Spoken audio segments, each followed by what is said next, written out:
டெல்லி இல்லத்தில் வைக்கப்பட்டுள்ள மன்மோகன் சிங் உடலுக்கு குடியரசுத் தலைவர் திரௌபதி முர்மு மரியாதை. உடலின் மீது தேசிய கொடி போர்த்தி மரியாதை செலுத்திய முப்படை வீரர்கள்.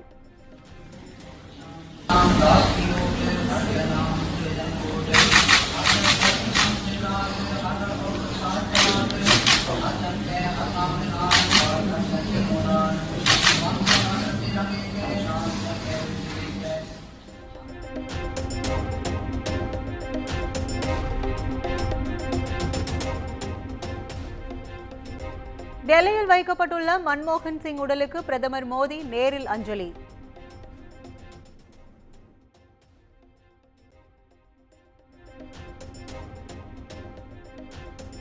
மன்மோகன் சிங் குடும்பத்தினருக்கு தனது ஆழ்ந்த இரங்கலையும் ஆறுதலையும் தெரிவித்தார்.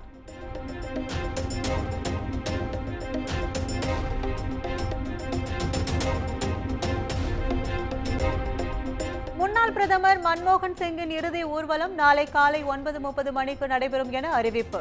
டெல்லியில் காங்கிரஸ் தலைமை அலுவலகத்தில் இருந்து தொடங்குவதாகவும் தகவல்.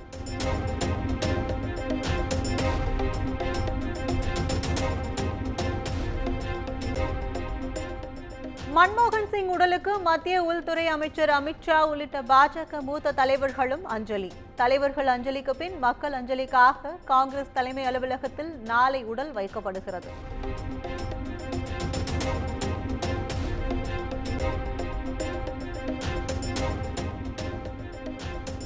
மன்மோகன் சிங் மறைவை ஒட்டி டெல்லி குடியரசுத் தலைவர் மாளிகையில் அரை கம்பத்தில் பறக்கும் தேசிய கொடி. நாடு முழுவதும் உள்ள அரசு அலுவலகங்கள் மற்றும் அகில இந்திய காங்கிரஸ் கட்சி அலுவலகத்திலும் அரை கம்பத்தில் கொடியை பறக்கவிட்டு துக்கம் அனுசரிப்பு.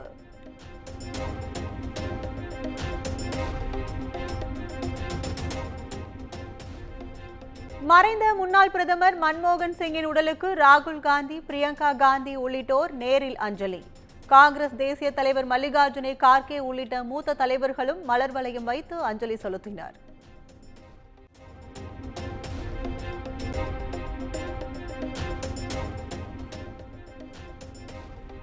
முன்னாள் பிரதமர் மன்மோகன் சிங் மறைவுக்கு நடிகர் ரஜினிகாந்த் இரங்கல்.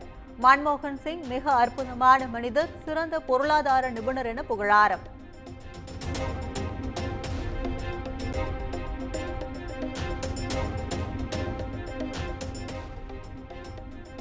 முன்னாள் பிரதமர் மன்மோகன் சிங் மறைவுக்கு உலக தலைவர்கள் இரங்கல். தொலைநோக்கு பார்வை கொண்ட தலைவரை இழந்துவிட்டதாக பிரான்ஸ், நேபாள நாடுகளின் அதிபர்கள் அறிவிப்பு.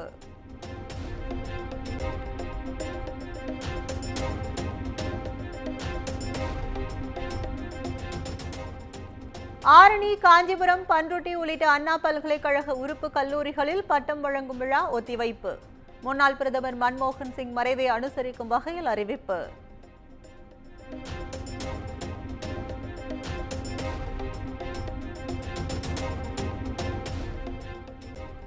சென்னை அண்ணா பல்கலைக்கழக மாணவி பாலியல் வன்கொடுமை செய்யப்பட்ட சம்பவம். தாமாக முன்வந்து விசாரணைக்கு எடுத்த சென்னை உயர்நீதிமன்றம் வழக்கை தலைமை நீதிபதிக்கு பரிந்துரை செய்தது.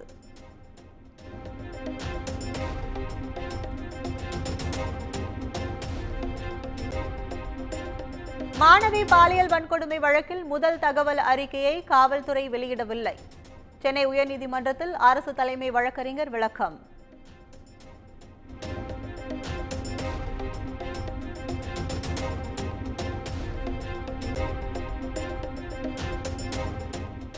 அண்ணா பல்கலைக்கழக மாணவி பாலியல் வன்கொடுமைக்குள்ளானதை கண்டித்து சாட்டையால் அடித்துக் கொண்ட அண்ணாமலை மேல் சட்டையின்றி 6 முறை சாட்டையால் அடித்து தனது கண்டனத்தை பதிவு செய்தார்.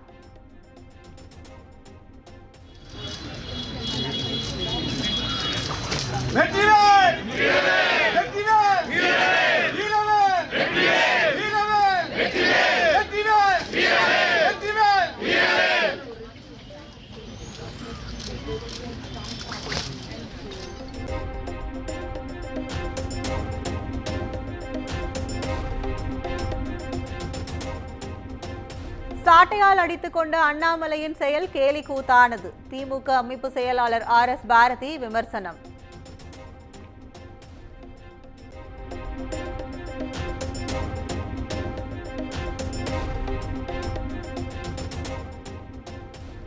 அண்ணாமலை சாட்டையால் அடித்துக் கொள்ளும் அளவிற்கு திமுக எந்த பாதகமும் அவருக்கு செய்யவில்லை. செய்த தவறுக்கு சாட்டையால் அடித்துக் கொண்டதாகவும் ரகுபதி விமர்சனம்.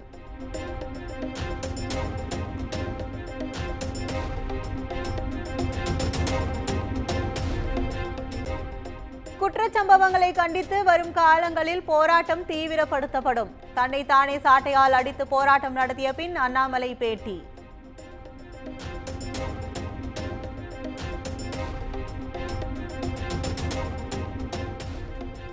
கிடைக்கும் அனைத்து மேடைகளிலும் திமுக அரசின் அவலங்களை தோலுரித்து காட்டுவோம். பாஜக மாநில தலைவர் அண்ணாமலை சூளுரை.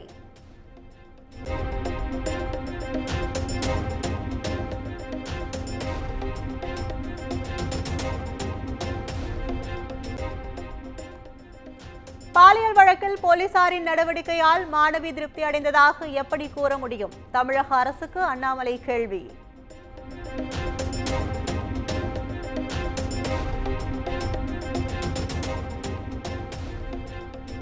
கண்ணியமிக்க பொறுப்பில் உள்ள போலீசார் பெரிய பிரச்சனையை சாதாரணமாக கடந்து செல்ல பார்க்கின்றனர். தமிழ்நாட்டில் காவல்துறையினருக்கு சுதந்திரம் இல்லை எனவும் அண்ணாமலை குற்றச்சாட்டு.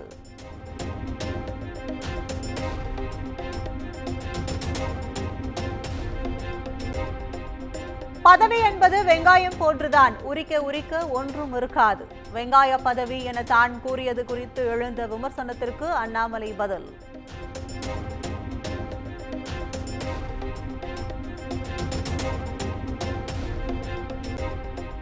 பாஜகவினர் அறவழியில் போராட வேண்டும். சாட்டையடி போன்று தன்னைத்தானே வருத்திக் கொள்ளும் செயலில் பாஜக தொண்டர்கள் ஈடுபடுவார்களா என்ற கேள்விக்கு அண்ணாமலை பதில்.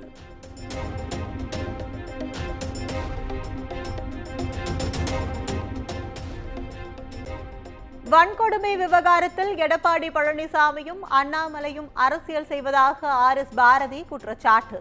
பொள்ளாச்சி பாலியல் வன்கொடுமை சம்பவத்தில் அதிமுக என்ன நடவடிக்கை எடுத்தது எனவும் கேள்வி.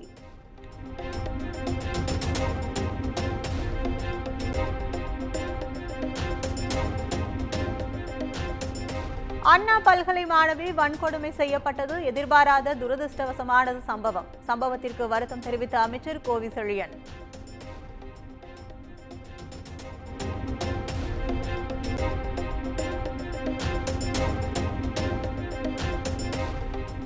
மாணவியிடம் புகார் பெற்ற குறுகிய நேரத்தில் குற்றவாளி கைது செய்யப்பட்டதாக கோவி செழியன் விளக்கம். மாணவி வன்கொடுமை வழக்கில் தேசிய மகளிர் ஆணையத்திற்கு அரசு முழு ஒத்துழைப்பு வழங்கும் எனவும் பேட்டி.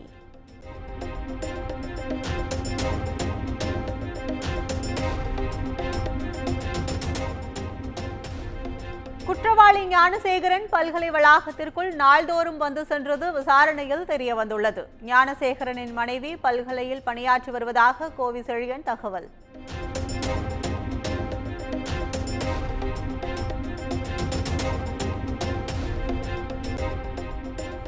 வரும் நாட்களில் உரிய பதிவு இல்லாமல் பல்கலைக்கழக வளாகத்திற்கு வர யாருக்கும் அனுமதி இல்லை.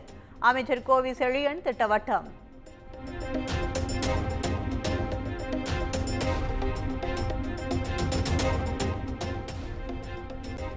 அண்ணா பல்கலைக்கழகத்தில் மாணவர்களுக்கு பிரச்சனை இருந்தால் அது குறித்து விசாரிக்க ரகசிய குழு அமைக்கப்படும். மற்ற பல்கலைக்கழகங்களிலும் பாதுகாப்பு நடவடிக்கைகள் மேற்கொள்ளப்பட்டு வருவதாக கோவி செழியன் பேட்டி.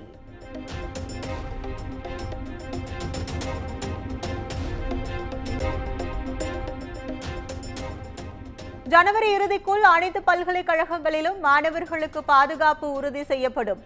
உயர்கல்வித்துறை அமைச்சர் கோவி செழியன் உறுதி.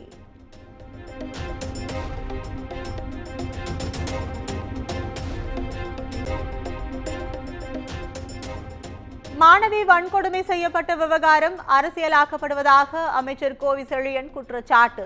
அரசியல் தீனிக்கு பாதிக்கப்பட்ட மாணவியை பலிகடா ஆக்க விரும்பவில்லை எனவும் விளக்கம்.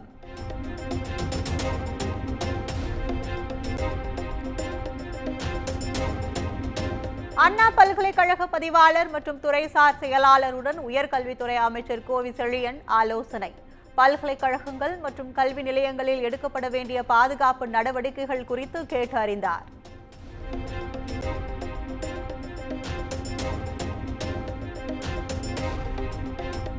நீதிமன்றம் போல் பல்கலைக்கழக வளாகத்திலும் தேவைப்பட்டால் துப்பாக்கி ஏந்திய போலீஸ் பாதுகாப்பு வழங்கப்படும். சட்டத்துறை அமைச்சர் ரகுபதி பேட்டி.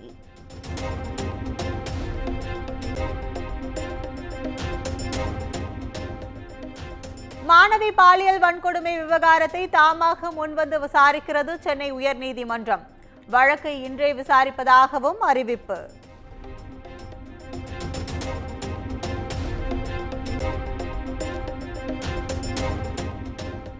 மாணவிக்கு பாலியல் வன்கொடுமை சம்பவத்தை கண்டிக்கும் வகையில் நந்தனம் கல்லூரி மாணவர்கள் ஆர்ப்பாட்டம். கல்வி வளாகத்தில் மாணவர்களின் பாதுகாப்பை உறுதி செய்திட அரசுக்கு வலியுறுத்தல்.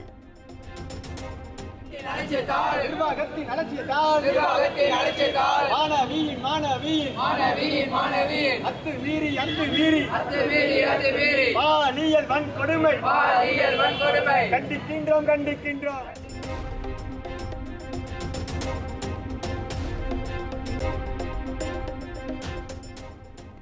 பரங்கிமலையில் இளம்பெண்ணை ரயில் முன் தள்ளி கொலை செய்த வழக்கில் கைது செய்யப்பட்டவர் குற்றவாளி. தண்டனை விவரம் வரும் 30ஆம் தேதி அறிவிக்கப்படும் என மகளிர் நீதிமன்றம் அறிவிப்பு.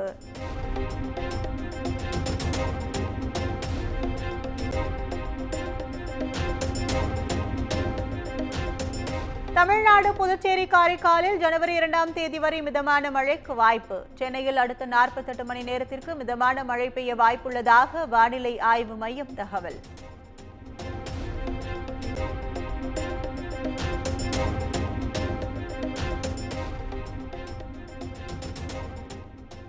குடும்ப தகராறில் சென்னையில் 1.5 வயது மகனை கொலை செய்து தற்கொலைக்கு முயன்ற தாய் கைது. கொலை வழக்காக பதியப்பட்ட நிலையில் நடவடிக்கை.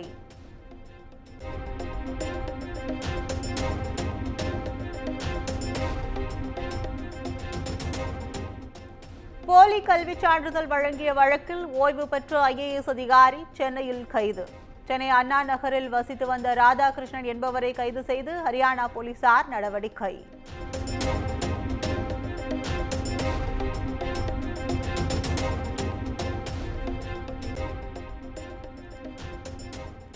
நீர்வரத்து அதிகரிப்பால் பூண்டி ஏரியிலிருந்து கொசஸ்தலை ஆற்றில் வினாடிக்கு 1000 கன அடி உபரி நீர் வெளியேற்றம். ஆந்திராவின் அம்மப்பள்ளி அணையிலிருந்து திறக்கப்படும் நீரின் அளவு தொடர்ந்து அதிகரித்து வருவதால் கரையோர மக்களுக்கு வெள்ள எச்சரிக்கை.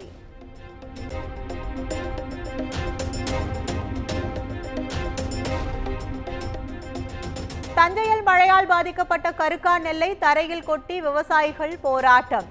உரிய இழப்பீடு வழங்கவில்லை என குறைதீர் கூட்டத்தை புறக்கணித்தும் விவசாயிகள் எதிர்ப்பு.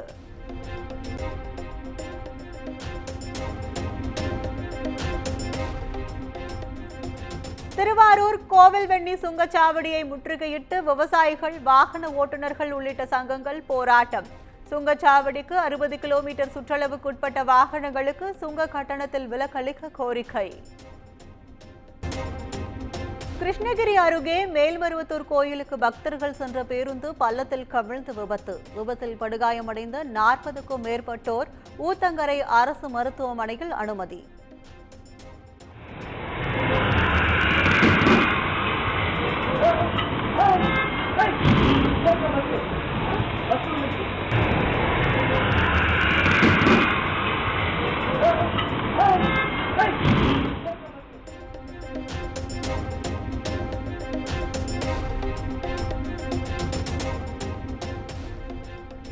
சேலம் மேட்டூர் அருகே காவலர்களை கடப்பாரை கம்பியால் தாக்கிய வட மாநிலத்தவர்களால் பரபரப்பு.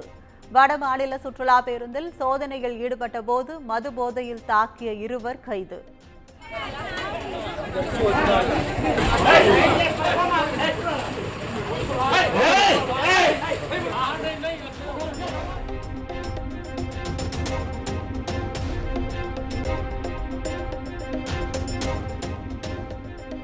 தஞ்சாவூர் மாவட்டம் பூண்டி ஊராட்சியை சாலியமங்கலம் பேரூராட்சியுடன் இணைப்பதற்கு பொதுமக்கள் எதிர்ப்பு. தேசிய நெடுஞ்சாலையில் அமர்ந்து மறியலில் ஈடுபட்டதால் போக்குவரத்து பாதிப்பு.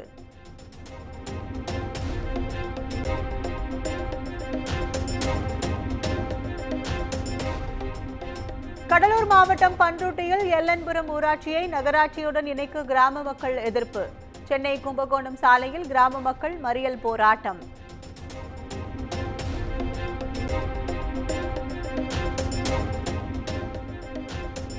செங்கல்பட்டு அருகே 100 நாள் வேலை வழங்க கோரி பாக்கம் கிராம மக்கள் போராட்டம். நடப்பாண்டில் 20 நாட்கள் மட்டுமே தங்கள் கிராமத்திற்கு வேலை வழங்கியதாக வேதனை.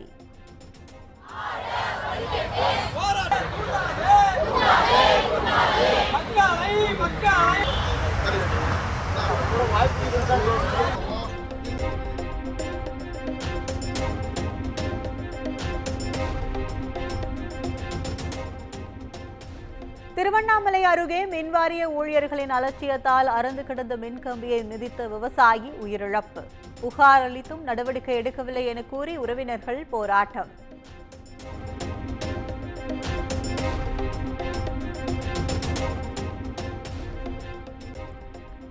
ராமநாதபுரம் அருகே சூப்பர் மார்க்கெட்டில் குளிர்பானம் குடித்த குழந்தை மருத்துவமனையில் அனுமதி.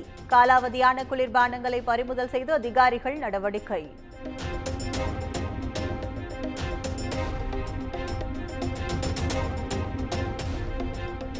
விருதுநகர் மாவட்டம் விஜயகரிசல் குளத்தில் 3ஆம் கட்ட அகழாய்வு பணி மும்முரம்.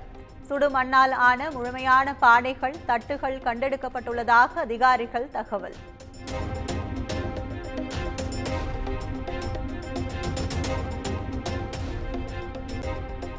காசா ஏமன் எல்லை அருகே உள்ள மருத்துவமனையில் இஸ்ரேல் தாக்குதல். பெண்கள், குழந்தைகள் உட்பட பாலஸ்தீனியர்கள் 50 பேர் பலி.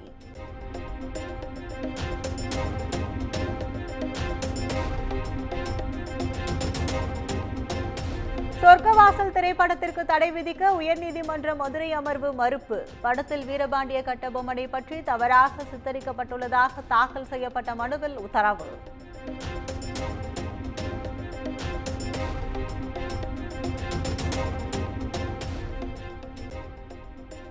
அஜித், த்ரிஷா நடிப்பில் உருவாக்கியுள்ள விடாமுயற்சி படத்தின் சவதீகா பாடல் வெளியானது.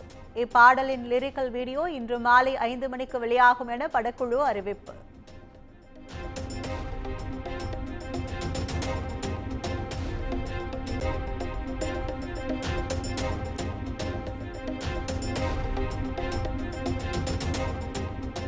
சென்னையில் ஆபரண தங்கத்தின் விலை சவரனுக்கு 200 ரூபாய் உயர்ந்து 57,200க்கு விற்பனை. 1 கிராம் தங்கம் 7,150க்கு விற்பனையாகிறது.